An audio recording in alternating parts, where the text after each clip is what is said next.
Is there a story to you that's underreported, a story you're interested in? I got something. The Jets had a scrimmage, thing at MetLife on Saturday, and Zach Wilson was terrible.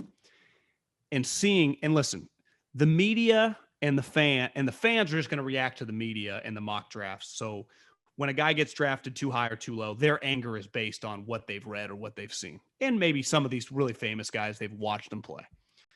But we got to the point last year going in, like Brian Flores and Chris Greer with the Dolphins. Whether everyone loved the Tua pick or not, it doesn't matter. It's their job to get it right. That's their only job, is to pick the right player, not who's going to give them the best draft grades or not. The Jets it felt like just locked into Zach Wilson from right after the season. They did. Listen, I'm out there with Trey Lance.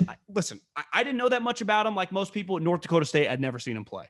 But by the time the draft process happens, you get to go meet him and see him. And how could you walk around this guy, or even watching Justin Fields at some Bears practice and just be like, we have to take – it'd be one thing if he was coming from Alabama, right, Zach Wilson. He was at BYU in a Corona year where they weren't playing anyone. And I'm not trying to, like, write his career resume right now, but he's not as physically talented as Trey Lance or Justin Fields. And to just think – now, and I don't know, maybe the Niners would have taken Zach Wilson over Trey Lance. I don't know. I don't have that information right now. I'm sure we're going to find out as years come if one of them doesn't turn out to be very good. That seems kind of crazy. That's something just to keep an eye on. Because I know that guy with Kyle's more than likely going to be pretty good. And Zach Wilson, turnover in New York, the pressure in New York, lifetime Utah guy going out there, huge jump up, a lot going on. The Jets have a first-time coordinator, a first-time head coach. Someone told me this, because one thing Zach Wilson has is like some cockiness, and that turns people off. But Joe Douglas is a Baltimore Raven guy, and they kind of like that, right? They had been around Ray Lewis and Ed Reed. They kind of eat that up. And I was like, he's really going to like Zach Wilson? He's like, yeah, he's going to like kind of his arrogance. And just when he walks in the room, he thinks he belongs. But you also have to have the talent to go around with that. I'm not saying he's not talented, but no way he's as physically gifted as the Bears and the Niners guy. He's just not. So, and that market, man, and you've lived in the Northeast, it is intense. So you better dial. This could be a long season. They just might not be that talented this year, right? So can you battle through the adversity? I don't know.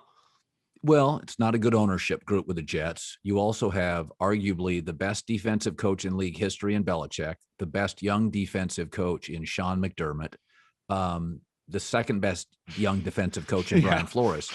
So I've said this before.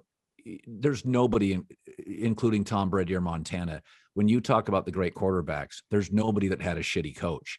I got nothing against Robert Saleh, but there is no way for the next 2 years he is not the fourth best coach in that division. Yeah, that's impossible. What he is, with the worst supporting roster Zach Wilson has. So I think I've said this every year. There's a kid, and I have my doubts.